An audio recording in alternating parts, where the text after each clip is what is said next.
السلام علیکم ورحمۃ اللہ وبرکاتہ۔ امید ہے آپ سب حضرات خیر و عافیت سے ہوں گے۔ اللہ تعالیٰ آپ کو شاد و باد رکھے۔ ناظرین کرام، سنبھل کی جامع مسجد کے سروے پر صدر جمعیت علماء ہند کا شدید رد عمل۔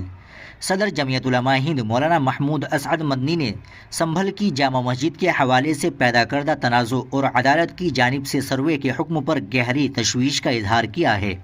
مولانا مدنی نے کہا کہ تاریخ کے جھوٹ اور سچ کو ملا کر فرقہ پرست عناصر ملک کے امن و امان کے دشمن بنے ہوئے ہیں۔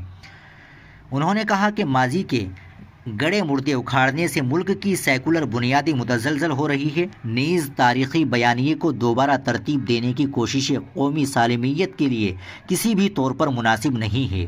مولانا مدنی نے یاد دلایا کہ ملک نے بابری مسجد کی شہادت کا زخم برداشت کیا ہے اور اس کے اثرات سے آج بھی دوچار ہے۔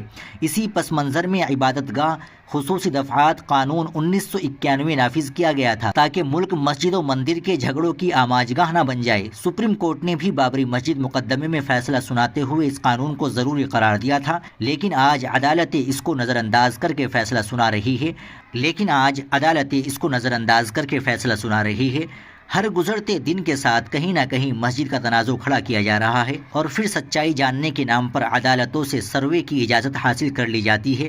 اس کے بعد یہ سروے میڈیا کے ذریعے دو کمیونٹیز کے درمیان دیوار بنانے کے لیے استعمال کیا جاتا ہے۔ انہوں نے کہا کہ ہم عدالت کے فیصلوں کا احترام کرتے ہیں، لیکن عدالت کو فیصلہ کرتے وقت یہ ضرور دیکھنا چاہیے کہ ملک اور سماج پر اس کے کیا اثرات پڑیں گے۔ مولانا مدنی نے امید ظاہر کی کہ مسجد انتظامیہ کمیٹی جامع مسجد کے تحفظ کے لیے حتی الوسع کوشش کرے گی۔ ساتھ ہی یہ یقین دلایا کہ اگر ضرورت پڑی تو جمعیت علماء ہند قانونی چارہ جوئی میں تعاون فراہم کرنے کو تیار ہے۔ صدر جمعیت علماء ہند نے ملک کے تمام شہریوں سے اپیل کی کہ وہ امن و امان کے قیام کے لیے صبر و استقامت کا مظاہرہ کریں اور کوئی ایسا قدم نہ اٹھائے جس سے فرقہ پرستوں کے منصوبے کامیاب ہو۔ ناظرین کرام، آپ اس خبر سے متعلق کیا کہنا چاہیں گے؟ کمنٹ باکس میں ضرور بتا دیں۔ ویڈیو کو لائک اور شیئر ضرور کر دیں، چینل کو بھی سبسکرائب کر لیں۔